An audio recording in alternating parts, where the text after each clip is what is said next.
So I got the purplish in color cover off of this Toro, and this engine actually looks pretty clean.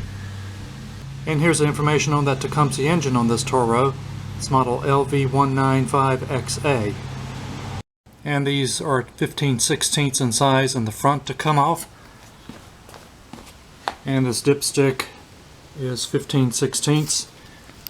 And after dropping the gas tank down, there are two back here. These are both 3/8. And that'll get the cover off.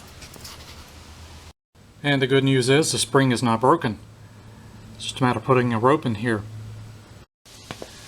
Engine is very clean.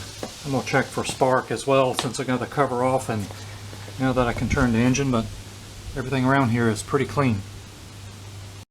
We have spark. Can't hardly turn this engine over fast enough by hand, but I was able to shock myself. We have compression. Now if we just get gas and get this rope and this cover, we have a running Tecumseh engine here on this Toro. And I got a new generic starter rope and handle, which I don't like these handles that come with it, so I'll reuse this one. And we just need to rewind the spring up and feed the new rope in there and get our pinkish purplish recycler back running again. And this is what comes in that generic starter handle kit.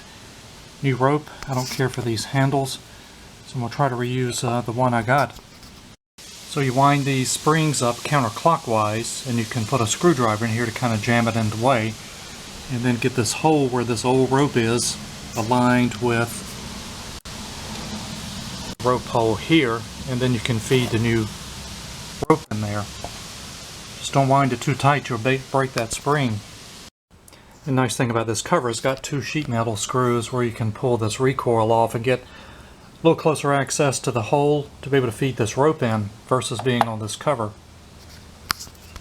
So I got the recoil in place with this special pair of pliers I have, and I have already fed the line through here. It is not easy, takes a little patience. Now we're going to tie a knot on the end here and let this line recoil. And we got our knot in there, so we're going to slowly release this recoil.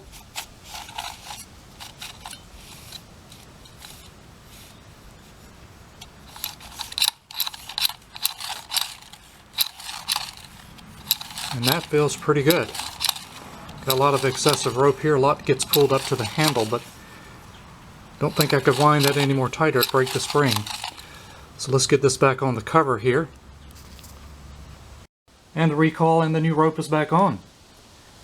So we're going to have to adjust the other end of the rope, but I'm going to leave the cover off and try to give this a start like it is.